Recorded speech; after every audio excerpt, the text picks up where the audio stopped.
example 7, determination of transformation matrix. Original matrices या points आपको given होंगे, उनकी इमेजेस भी आपको गिवन होंगी। उन दोनों की मदद से अब आपको ट्रांसफॉर्मेशन मैट्रिक्स फाइंड करना होगा कि वो क्या है। क्वेश्चन की स्टेटमेंट है, find the 2x2 transformation matrix which maps the point 3, -2 and the point -1, 4 onto -1, 4 and 7, 2। ठीक है, तो आपके पास जो ट्रांसफॉर्मेशन हो रही है वो किस तरह हो रही है। आपके पास एक मैट्रिक्स ओरिजिनली गिवन है 3, -2, ये ट्रांसफॉर्म होकर बन रहा है -1, 4। एक और मैट्रिक्स आपको ओरिजिनली गिवन है -1, 4, ये ट्रांसफॉर्म होकर बन रहा है 7 और 2। अब किस ट्रांसफॉर्मेशन मैट्रिक्स से ये मल्टीप्लाई होकर इसमें चेंज हो रहा है ये आपको बताना है। अब इनके सॉल्यूशन का तरीका यही होगा कि हम सबसे पहले सपोज करेंगे, let the transformation matrix be A B C D. 2x2 का मैट्रिक्स होगा, उसके एलिमेंट्स क्या होंगे ये हमें नहीं पता, तो हम सपोज करेंगे कि वो ए बी सी डी होंगे। अब दो मेथड से आप इसको सॉल्व कर सकते हैं। एक मेथड ये कि आप लिखें A B C D pre multiply होगा विद द मैट्रिक्स, और इस मैट्रिक्स में आपके ओरिजिनल पॉइंट्स हैं 3, -2, -1, 4। वो इनवर्स होगा, वो दूसरा मेथड आ रहा है। अच्छा, जब ये ट्रांसफॉर्मेशन से गुजरेंगे तो आंसर आएगा -1, 4, 7, 2। इन्होंने अलग अलग नहीं किया, इन्होंने एक साथ ही करके आपको बता दिया है। दोनों मैट्रिसेस को, दोनों पॉइंट्स को एक ही मैट्रिक्स में लिखा, ट्रांसफॉर्मेशन के बाद उनके जो आंसर्स आएंगे वो बता दिया। लेफ्ट हैंड साइड पे जो दो मैट्रिसेस हैं उनको आपस में मल्टीप्लाई कर लिया। अब दोनों साइड्स पे 2x2 के दो मैट्रिसेस हो गए, तो कॉरेस्पॉन्डिंग एलिमेंट्स को इन्होंने यहाँ पर क्या कर दिया, आपस में इक्वेट कर दिया। तो A B C D 4 unknowns हैं, 4 इक्वेशंस आपके पास बन गई हैं। 2 इक्वेशंस ए बी की फॉर्म में है, 2 इक्वेशन सी डी की फॉर्म में है। इनको अब आपने साइमल्टेनियसली सॉल्व करके ए बी सी डी की वैल्यू फाइंड करनी है, तो उससे आपको 1 2 2 1 ये मैट्रिक्स मिल रहा है। सही है, ओके। एक तरीका तो ये है, एक तरीका ये है कि आप इनवर्स वाला मेथड यूज कर लें। आपने उसी तरह प्री मल्टीप्लिकेशन में अननोन मैट्रिक्स लिखा, 3, -2, -1, 4 आपका ओरिजिनल पॉइंट्स हैं, -1, 4, 7, 2 ये ट्रांसफॉर्म होकर आपके पास इमेजेस बनेंगी। अब आप क्या करें कि 3, -2, -1, 4 वाले मैट्रिक्स के इनवर्स से दोनों तरफ मल्टीप्लाई कर लें, और इसका इनवर्स निकालने के लिए हम क्या कर रहे होंगे, इनवर्स कैसे आएगा इसका, दो काम करने होते हैं ना।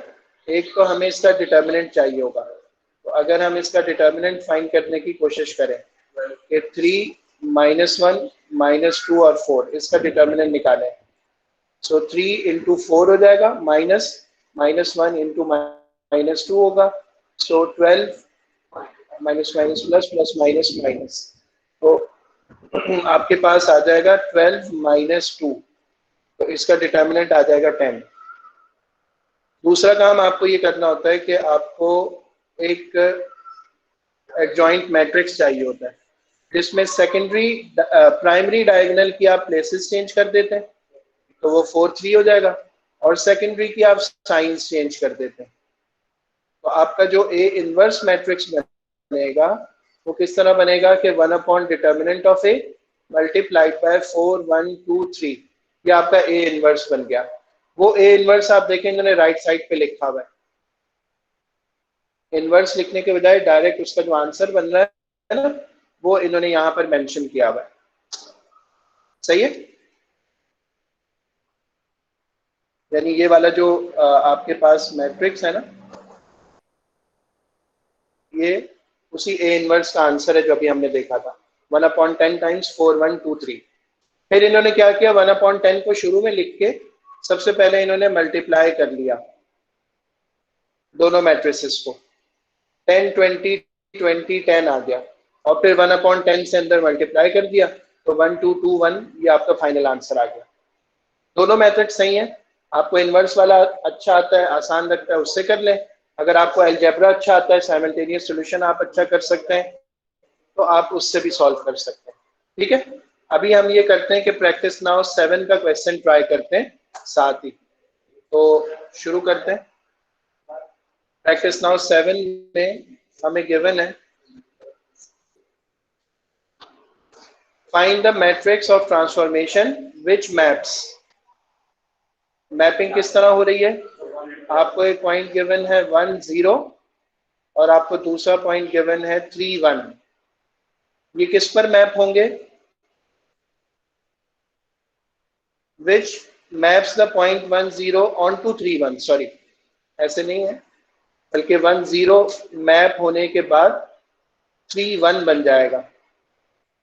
और इसी तरह एंड द पॉइंट 0 1 0 1 दूसरा पॉइंट है, ये ट्रांसफॉर्म होने के बाद 4 3 पर मैप हो जाएगा। ये इंफॉर्मेशन आपको गिवन है। अब आपने बस ये फाइंड करना है कि वो ट्रांसफॉर्मेशन मैट्रिक्स क्या होगा जिसके जरिए से हम ये वाला काम कर रहे होंगे। तो प्रैक्टिस नाउ 7। अच्छा जी, सॉल्यूशन स्टार्ट करते हैं। सबसे पहले हमने लिखा कि लेट द ट्रांसफॉर्मेशन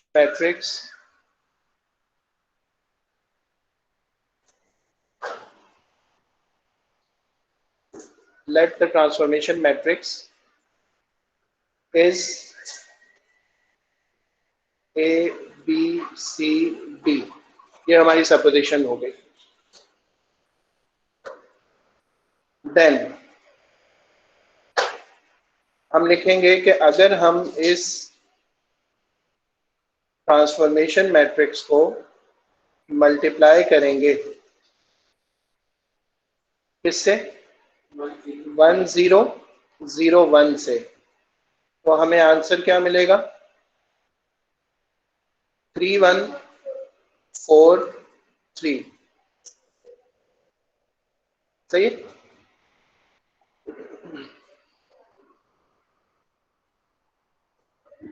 अच्छा, अब हम दोनों मेथड से इसको कर सकते हैं ना, तो हम इसको साइमल्टेनियसली भी सॉल्व कर सकते हैं, इनवर्स वाले मेथड से भी कर सकते हैं। अलबत्ता यहाँ पर एक और आसान चीज है, वो क्या है कि since 1 0 0 1 is an identity matrix,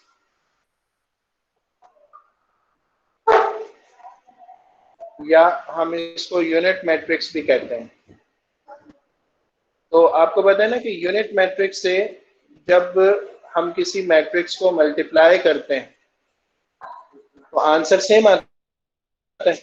सो ये जो ABCD है, ये जब मल्टीप्लाई हो जाएगा 1 0 0 1 से, तो ये ABCD ही रहेगा, और ये किसके इक्वल हो जाएगा, 3 4 1 3 के।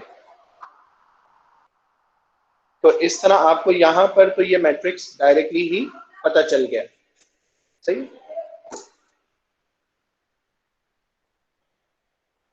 अच्छा, अलबत्ता हम एक्सरसाइज में से कोई एक आध क्वेश्चन देख लेते हैं जहाँ ये काम जरा मुश्किल हो।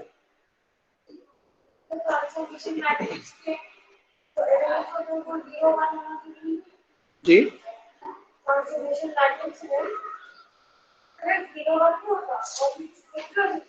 हाँ,